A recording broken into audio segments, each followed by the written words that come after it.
Ladies and gentlemen, in a world where Google can give you answers in seconds, it's easy to forget. There's a kind of wisdom you can't search for online. It's not typed out in an article or captured in a TikTok video. It's the wisdom etched into the smile lines of someone who has lived through decades of change, challenge, and triumph. I'm talking about the life lessons only elders can teach you. The lessons you feel, not just understand. Before we begin, if you have not subscribed to my channel yet, make sure to hit that subscribe button and turn on the notification bell so you never miss any video. Have you ever watched a seed grow into a tree? At first, it feels like nothing is happening. You water it, give it sunlight, check it every day, but the changes are so small, almost invisible. Then one day, you see the first sprout, and eventually, with enough time and care, tiny seed becomes something strong, rooted, and full of life. That's what patience feels like. It's not flashy. It's not instant. But it's powerful enough to transform something small into something extraordinary. The truth is, in today's world, we're wired for speed. We want instant answers, quick results, and overnight success. We measure progress in likes, views, or how fast we can cross an item off our to-do list. But elders, with years of lived experience, something many of us forget, real growth takes time. Patience isn't about doing nothing. It's about doing the right things consistently and trusting that the results will come. It's choosing to keep going even when the finish line is nowhere in sight. I once spoke to a woman in her late 70s who shared the story of her dream to own her own bakery. When she first started, she didn't have much. Just a tiny kitchen, one old oven, and recipes passed down from her mother. The first year, customers trickled in slowly.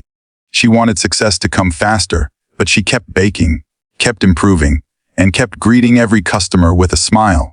It took her 5 years to finally have a loyal community that supported her, and 10 years to expand into the beautiful bakery she had always imagined.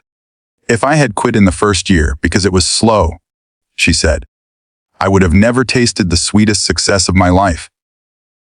That's the hidden magic of patience. It turns persistence into achievement. So how do we practice patience when everything around us is screaming for urgency? First, remind yourself that progress is often invisible before it's obvious. Just because you can't see big changes today doesn't mean they're not happening. Think about how a tree grows its roots long before you ever see its branches. It's building strength where no one can see. Second, break big goals into smaller milestones. When you focus only on the final outcome, the weight can feel overwhelming. But when you set smaller, achievable steps, every little win fuels your motivation. Imagine you want to learn a new skill. Instead of saying, I have to master this in a month, set a goal like, I'll learn 3 new techniques this week. Those small wins keep you moving forward without feeling crushed by the distance ahead. Third, use the waiting period to prepare yourself. Waiting doesn't mean wasting time. While you're waiting for the big opportunity, you can be improving your skills, expanding your knowledge, and strengthening your mindset. If you know you want a better job, spend the waiting period upgrading your abilities. That way, when the opportunity finally comes, you're more than ready. You're unshakable. Ask yourself this: how many times have you given up right before something great was about to happen?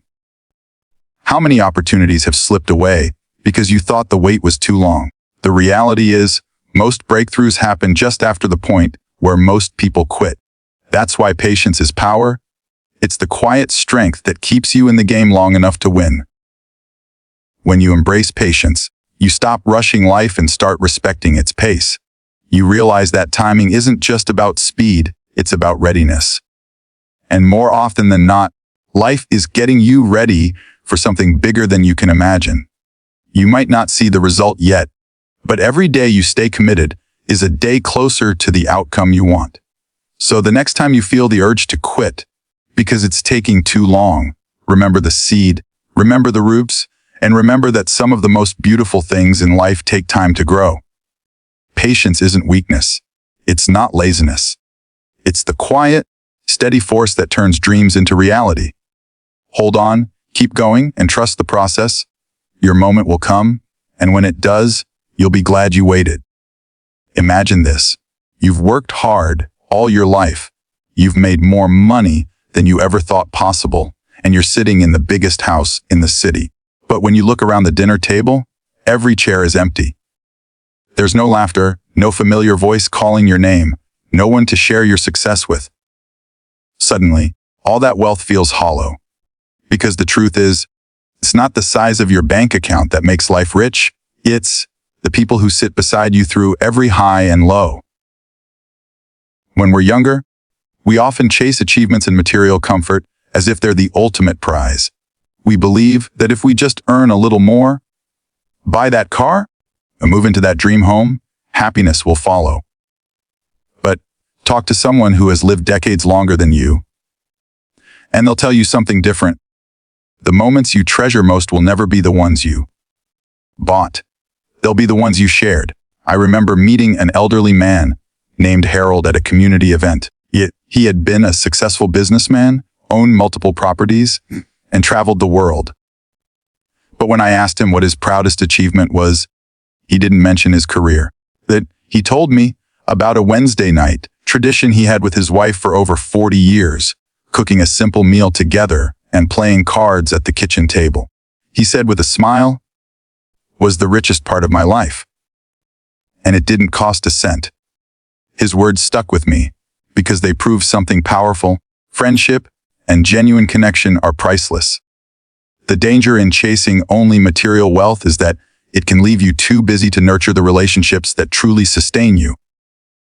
You might earn more money, but what good is it if you miss your child's school play, your friend's birthday, or the chance to sit with someone who just needed your presence? Life's most valuable currency isn't cash. It's time, attention, and shared experiences. So, how can we make sure we're investing in the right kind of wealth? First, prioritize presence over possessions. Put the phone away when you're with someone you care about. Listen fully. Be in the moment. Those uninterrupted conversations and shared laughs are deposits into the kind of account that never loses value. Second, nurture relationships the same way you would a business or personal goal. Schedule time for the people who matter. Send a message just to check in. Small gestures, like remembering someone's favorite drink or asking about their day, create bonds that last far longer than any purchase. Third, surround yourself with people who lift you up and make the effort to lift them too. We often think relationships just happen naturally. Strong ones are built on mutual care. Be the friend who shows up, the sibling who listens, the neighbor who helps without being asked. Generosity always comes back in ways you can't predict but will always appreciate. Ask yourself this: if you lost everything you own tomorrow, who would be there to help you pick up the pieces? And if the answer feels uncertain, maybe it's time to invest more in people than in possessions. Because in the end, your wealth will fade, trends will change, and the market will rise and fall. But the memories you make with the people you love will stay untouchable for as long as you live. When you truly understand that relationships are more valuable than riches, you start living differently. You stop measuring success in terms of what you own and start measuring it in moments shared, in the laughter you've heard, in the hands you've held. The best part: this kind of wealth doesn't just belong to you. It's shared, multiplied, and carried forward by everyone whose life you've touched. So, choose people over possessions. Fill your life with connections that make your heart full. Because when the years pass and you look back, you won't remember the price tags. You'll remember the people who made your life feel priceless. Have you ever had a moment in life where everything seemed to be falling apart and you wondered if you'd ever feel okay again? Maybe it was losing a job, facing a health challenge, or watching a dream slip through your fingers. In those moments, it's hard to believe that things will get better. But here's the truth: storms never last forever. The skies eventually clear, the pain softens, and the pieces of your life start to come back together. Tough times don't last, but tough people do. What makes this idea powerful is that it shifts the focus from the situation to the person. Problems are temporary, Your inner strength can be permanent. Toughness isn't about pretending you're okay or ignoring your struggles.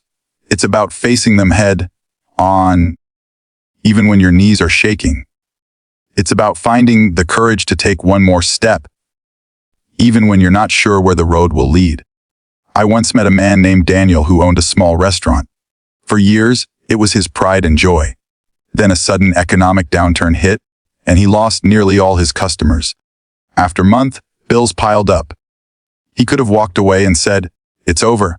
Instead, he adapted.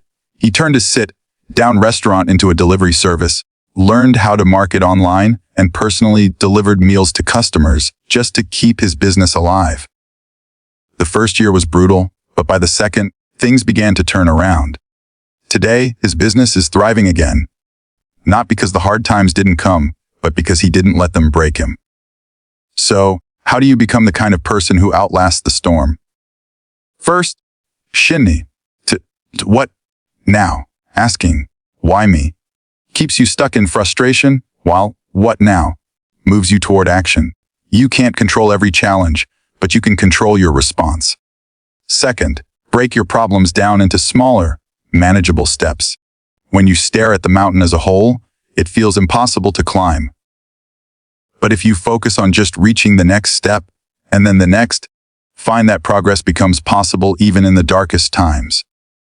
Third, lean on your support system. Tough people aren't necessarily those who do it all alone.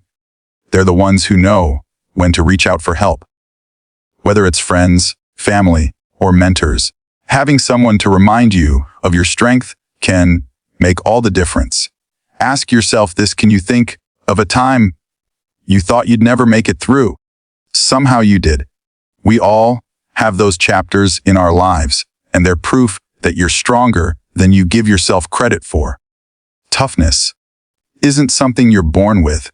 It's something you build every time you face difficulty and keep moving forward. Here's the beautiful part. Every tough season you survive becomes part of your story. A reminder that if you overcame that, you can overcome what's ahead too. Scars don't make you weaker. They're proof that you've been tested and you're still here. So the next time life knocks you down, remember this moment. No matter how heavy it feels, is temporary. The challenges will pass, but the resilience you develop will stay with you for the rest of your life. You are not defined by what happens to you, but by how you respond to it. Tough times may leave their mark, but tough people like you, are the ones who rise again, stronger than before. And one day, you'll look back at this storm and realize it didn't break you, built you. Have you ever noticed how two people can live almost the same life, yet one feels constantly dissatisfied while the other radiates joy? The difference isn't in what they own, where they live, or how much they earn. It's in how they see what they have. That difference is gratitude. Gratitude doesn't just change how you feel, it changes how you live. It's the lens that turns ordinary moments into extraordinary blessings. The thing about gratitude is that it's not about ignoring challenges or pretending life is perfect. It's about choosing to focus on what's good when there's plenty that isn't. It's about saying, yes, this is hard. There's still something here to be thankful for. That mindset doesn't just lift your mood. It strengthens your resilience, improves your relationships, and gives you the energy to keep moving forward. I remember meeting a woman named Claire at a workshop. She had been through a tough year, job loss, health issues, and a family strain that left her feeling completely drained. But when she spoke, she didn't dwell on her misfortunes.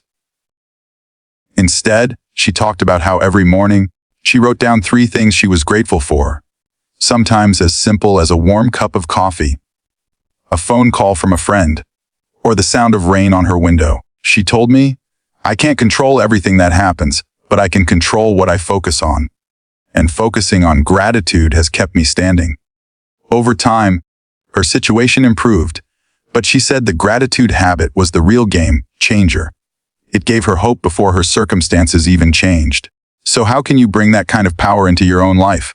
First, start small. You don't have to wait for a big achievement to feel grateful. In fact, It's often the smallest moments that bring the biggest joy. Notice the sunrise. Savor a laugh with a friend. Appreciate that you have food on your table today. Write these things down even if they seem minor. Over time, your mind starts scanning for the positive instead of dwelling on the negative. Second, express it. Gratitude is even more powerful when shared. Tell someone you appreciate them. Write a quick message to thank someone for their kindness. When you share gratitude, it strengthens your connection to others and makes them feel valued. You're not just lifting your own spirit, you're lifting theirs too.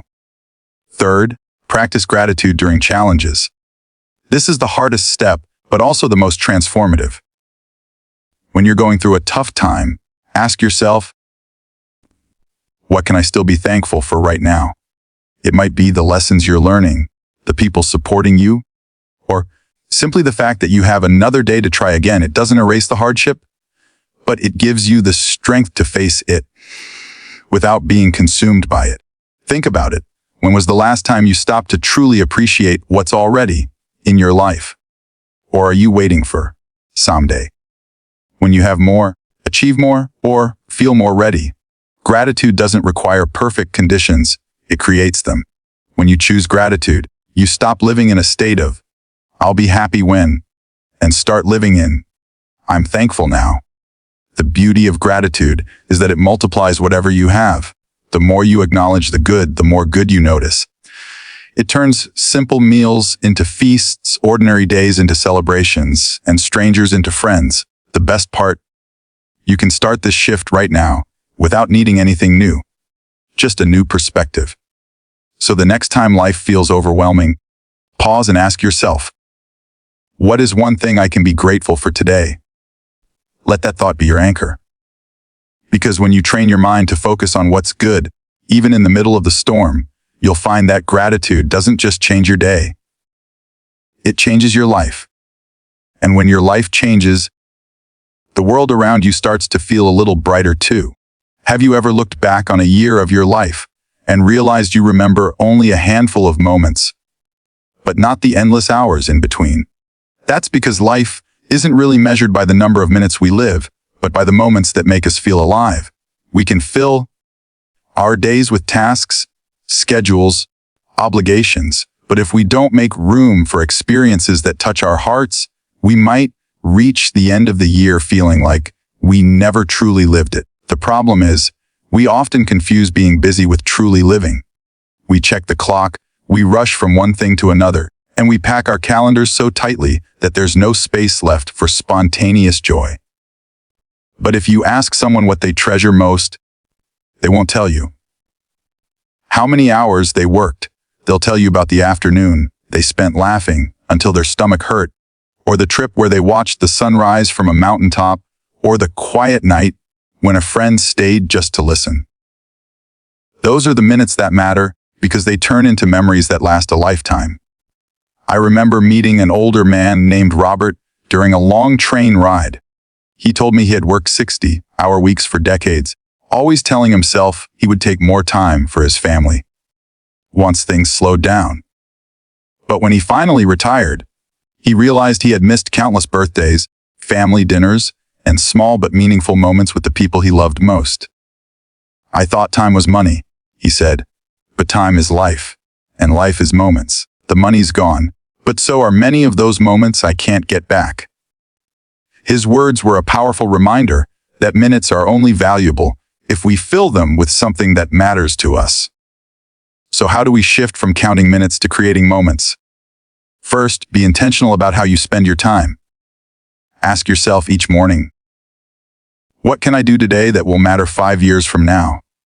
It could be calling a loved one, taking a walk in nature, or trying something you've never done before. When you consciously choose how to spend your time, you stop letting life slip by on autopilot. Second, create space for connection. Some of the most meaningful moments in life happen with people we care about, but relationships need time to grow. Set aside distractions when you're with someone to give them your full attention. Listen deeply. Those small acts of presence can turn ordinary interactions into unforgettable memories. Third, slow down enough to notice the beauty around you. Life's best moments are often unplanned. A smile from a stranger, the smell of rain, the way sunlight falls across your living room. But you can't experience them if you're always rushing to the next thing. Sometimes the most powerful moments come when you simply pause and allow yourself to be fully present. Think about it. If you were to write down your happiest memories right now, how many of them were planned? And how many just happened because you were truly there to experience them? That's the magic of living for moments instead of minutes. It's not about how much time we have, but about how we fill it. When you start valuing moments, your priorities change. Stop obsessing over how fast the clock is ticking and start asking, am I living fully right now? You realize that a 10-minute conversation that makes you laugh or a 5-minute sunset that takes your breath away can be worth more than an entire day spent rushing through tasks you won't remember next week. So, the next time you're tempted to measure your day by how much you got done, try measuring it by how many moments you truly felt alive. Because one day, look back and see that the minutes faded, but the moments, that hug, that laugh, that feeling of awe, will still be there, as vivid as the day they happened. Life isn't about the number of minutes you've lived, it's about the number of moments you'll never forget. You have the power to create one of those moments, starting right now. Thank you.